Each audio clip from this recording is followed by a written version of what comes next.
Welcome, Laker fans. My name is Sammy Long, back with another preview video. Fourth game of the preseason, home stretch, taking on the Phoenix Suns. Got a few more here, and then it's go time. Then it's next week against the Golden State Warriors. Super excited for all that, and just get the season underway. Can't wait for it. Three things we're going to talk about today. Could this Suns team be better, actually, without Kevin Durant? DeAndre Ayton playing his former team, and then JJ Redick had some interesting quotes on the preseason schedule. We'll get into all of that. First, though, could this Suns team be better without Kevin Durant? Now, it seems crazy to be asking the question about could a team legitimately be better without one of the most prolific players in the NBA, one of the most prolific scorers in NBA history. I think the answer is yes, though, because we look at how that team was built out there in Phoenix. It was built around a big three: Devin Booker, Kevin Durant, Bradley Beal. And when you go around a big three, we haven't really seen a big three that's been successful since the LeBron Miami Heat era. And it just kind of feels like this. We might have seen the last of the big three kind of teams with this Suns team because they all went in with the big three. They got three big names: Devin Booker, Kevin Durant, Bradley Beal. Except the problem with the big three is if one of the three is not pulling their weight, you don't have a lot of depth. Bradley Beal was not the player he once was with Washington, got bought out, and then ended up going to the Clippers this offseason. But I mean, Devin Booker and Kevin Durant would do their part. And sometimes, at times, it looked pretty in Phoenix because when those two were dropping 40 apiece, they looked unbeatable. But then the problem was the rest of the rotation. There was not much depth. They got rid of much of the depth trying to acquire both of those players, Bradley Beal and Kevin Durant. So kind of this Suns team that we look back a few years ago, went to the NBA Finals with Chris Paul and Devin Booker and had a lot of just talent on the team, on the roster, beat the Lakers that year.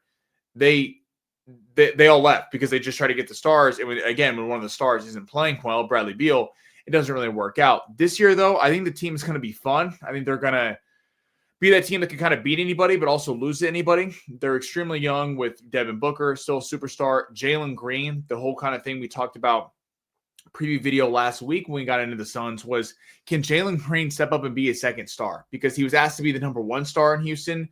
That didn't really quite work out, but as a number two behind Devin Booker, he could really excel in a pure scoring role where he doesn't have to worry about really carrying the franchise. And then you got Grayson Allen, former Duke player, Dylan Brooks coming over from Houston. We all know about Dylan Brooks, just excellent defender, talks a lot, doesn't score the amount that he talks, but it is what it is. You got Malawak, who's the big center out of Duke that everyone's very excited about out there. They got him with a lottery pick. He should be a very talented player with years to come. Nick Richards, another center. Mark Williams, the almost Laker or the should-have-been Laker, had they not rescinded the trade with Dalton Knecht, is also there. So I think we're seeing, and there's a few complementary pieces, your Oso Iguodaros, your Ryan Dunns. Some guys are kind of waiting on a pop at the guard spot. But it's interesting how you're kind of building around Devin Booker, Jalen Green, getting a veteran presence in Dylan Brooks, and then kind of going a little bit old school, going with the multiple big centers. You got Nick Richards, you got Mark Williams, you got Malawak. I mean, this team is going to try to bully ball people, and I think that they'll still be a fringe playoff team. They might kind of get luck into the plan. We'll see how the season goes. But new head coach out there. I think the Suns team will be fun, if anything else, and they'll probably be better in a couple of years. But bold decision, get rid of Kevin Durant, probably save the franchise in terms of the future versus just holding on to Kevin Durant, not getting anything back, and him leaving in free agency in a few years. Getting my second point, DeAndre Ayton playing his former team. So in 3 games for DeAndre Ayton and 3 preseason games for the Lakers, his debut against the Suns was not good. Highly criticized. He did have 8 rebounds, but over 2 from the field. Did not score or had 1 point. DeAndre Ayton in his second game against the Golden State Warriors, his first game against the Warriors, second preseason game, 3 for 8 field goals, 7 points, 7 rebounds against the Warriors. So kind of a little bit of an improvement there. And then in his last game against the Warriors, 6 for 8 from the field, 14 points, 8 rebounds, 5 assists. I'm excited to see DeAndre Ayton playing the Suns, even though it's in a preseason game for the second time through, because if we remember last week, people were really calling this guy out. I mean, not hitting a field goal from the field was pretty pathetic. That can't be happening as the starting center of the Los Angeles Lakers. And I remember JJ Redick after the game kind of making some excuses, talking about how they were fronting him. And fronting is in basketball. If you step in front of someone trying to post up, don't really allow that entry pass instead of playing them straight up from behind him. And he's kind of making excuses for the fact that the Suns were fronting him all night. But the problem is teams are going to front him. So he's got to figure out a way to get around that. Now, obviously, something playing into that, no Luka Doncic, no LeBron, no Marcus Smart at the time.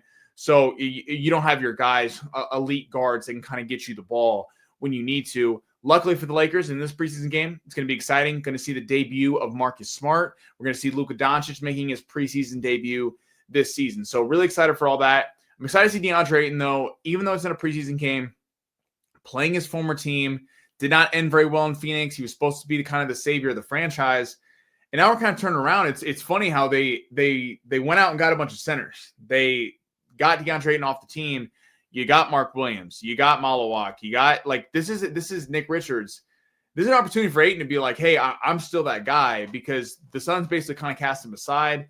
There were some interesting Devin Booker comments last week where they asked him about how he thought he would fit in with the Lakers, DeAndre Ayton, and kind of said, I guess we'll see. Gave a pretty icy answer, which kind of plays in the fact that not too fond memories in Phoenix. It would be nice to see DeAndre Ayton, albeit a preseason game, have a nice performance, and especially with LeBron being out, kind of make a big post presence and lob threat in the meantime until LeBron can get back and add some more scoring to the starting lineup.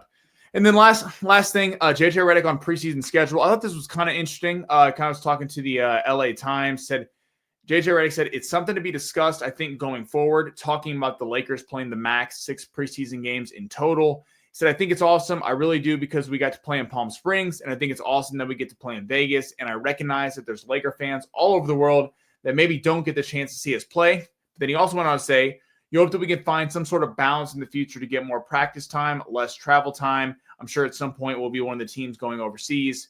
So then that adds another scenario. I thought it was kind of interesting because the Lakers are playing a lot of preseason games, and that's why I like that Luka hasn't played in all these games. He was playing in the Eurobasket with Slovenia. He's clearly in shape. If anyone watched the Hot Ones interview, he even declined ice cream on that show. So shout out to Luka Doncic. It's nice that, we're going to see Marcus Smart now, some of the veterans getting some time off. And I like his point. It's cool. Laker fans obviously are all over. It's cool that people get to come see the Lakers play. If you don't live in Los Angeles or can't make it out to Los Angeles for a game or see them on the road.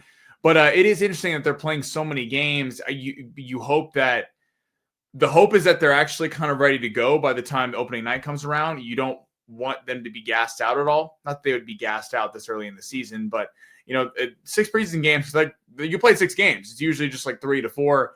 It's interesting that the Lakers have had so many of these. I wonder if they'll try to reel it back a little bit, because it's great expanding the game overseas, but honestly, I wouldn't love the Lakers taking a trip to China or something like the Suns just did, when you're already messing with the travel schedules, when you have a long season ahead of you and need to make sure you're well rested and ready for all that. But that was an interesting comment, talking about how it is a nice balance of letting other people be able to see the Lakers, but then also not kind of burning out your guys before the season even gets underway.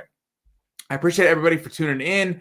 We'll be back with another preview video for the second part of the back-to-back. Alan, of course, is going to get you guys on the post-game show, and then the Sliwa show in the mornings, kicking ass as usual. So, again, appreciate everybody for tuning in. Have a good one, and go Lakers.